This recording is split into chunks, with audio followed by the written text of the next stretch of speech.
नमस्कार मित्रों, डॉक्टर तोया जैस क्लासेस में आपका स्वागत है। चैनल को लाइक कीजिए और सब्सक्राइब कीजिए और बेल आइकन को दबा दीजिए ताकि नोटिफिकेशन मिलता रहे और आपकी तैयारी भरपूर होती रहे।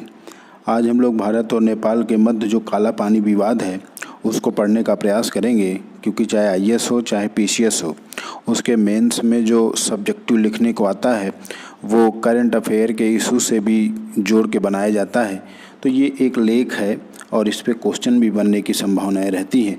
तो आज हम भारत और नेपाल के मध्य जो काला पानी विवाद है उसको पढ़ने का प्रयास करेंगे इस लेख में। तो चलिए प्रारंभ करते हैं।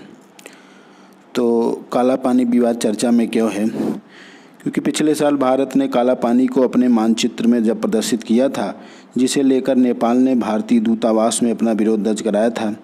लेकिन हाल ही में भारत द्वारा जब लिपुलेख दर्रा तक 80 किलोमीटर लंबा सड़क मार्ग बनाने के कारण भारत और नेपाल के बीच यह विवाद और भी गहरा हो गया, जिसे लेकर नेपाल सरकार ने न केवल काठमांडू स्थित भारतीय दूतावास में शिकायत दर्ज कराया, साथ ही वहाँ के लोगों द्वारा भारी विरोध प्रदर्शन भी किया गया था।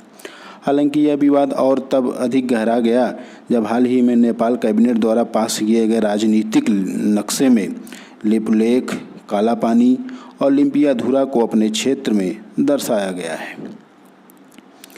अगर भारत और नेपाल के बीच इस विवाद के इतिहास पर नज़र डालें तो इस विवाद की शुरुआत 1816 में तब हुई जब ब्रिटिश हुकूमत के हाथों नेपाल के राजा की हार हुई थी।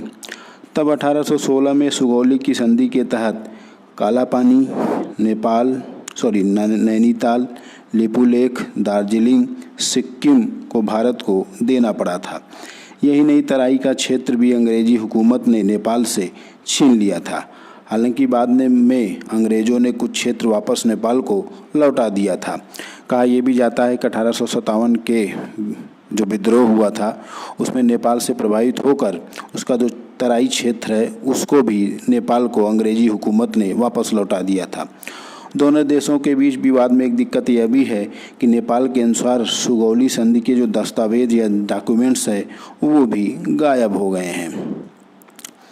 भारत और नेपाल के बीच विवाद में चीन की क्या भूमिका है? तो नेपाल में वामपंथियों की सरकार है।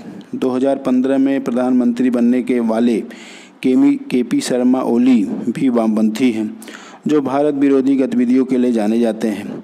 वर्ष 2015 में जब नेपाल के संविधान में बदलाव हुआ तब भारत की जवाबी कार्रवाई से बचने के लिए नेपाल को चीन की शरण में जाना पड़ा। इसके तहत चीन ने अपने पोर्ट का इस्तेमाल करने के लिए नेपाल को इजाज़त दे दी। परिणाम यह हुआ कि नेपाल चीन की BRI प्रोजेक्ट में शामिल हो गया, क्योंकि चीन यही चाहता ही था।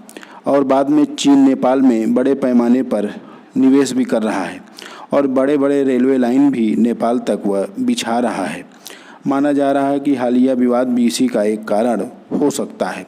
और हाल ही में भारत के जो मुख्य सेना प्रमुख हैं BS नरवाने, उन्होंने ये इशारा भी किया था कि इन दो देशों के बीच विवाद में किसी तीसरे देश की भी भूमिका हो सकती है। तो इस तीसरे देश का इशारा उनका चाइना की तरफ था। अंत में काला पानी और लिपुलेख का जो सामरिक महत्व है उसको देख लेते हैं। तो धारचूला से लिपुलेख तक बनाए गए इस सड़क मार्ग के कारण कैलाश मानसरोवर की यात्रा करने वाले तीर्थयात्रियों की दूरी कम हो जाएगी। जो भारत ने 80 किलोमीटर ये रोड बनाया है। साथ ही भारत चीन को ध्यान में रखकर अपनी तैयारी भी करने में जुटा हुआ है। उसे 17,000 फुट की ऊंचाई पर लिपुलेख दर्रा आसानी से धारचूला से जुड़ जाएगा। इससे भारतीय चौकियों पर पहुंचना बेहद आसान हो जाएगा। पहले वहां पहुंचने में 3 सप्ताह लगता था, अब कैलाश मानसरोवर जाने में केवल 1 सप्ताह लगेगा। इस रोड के बनने के बाद न केवल भारतीय सेना द्वारा रसद और सैन्य सामग्री पहुंचाना भी आसान हो जाएगा। तो ये कहीं न कहीं सामरिक महत्व के लिए भी इम्पोर्टेंट है इस रोड को बनाना। तो ये विवाद है। तो आज हम लोगों ने इसी विवाद पर एक विस्तृत चर्चा किया, क्योंकि आईएएस हो या पीसीएस के मेंस में क्वेश्चन पूछ सकता है कि भारत और नेपाल के मध्य काला पानी विवाद क्या है, इसके सामरिक महत्व पर चर्चा कीजिए खुद को। तो आज हम लोगों ने इसको टॉपिक को पढ़ा। डॉक्टर तोया JS क्लासेस को लाइक कीजिए, सब्सक्राइब कीजिए और बेल आइकन को दबा दीजिए ताकि नोटिफिकेशन मिलता रहे और आपकी तैयारी भरपूर होती रहे। धन्यवाद।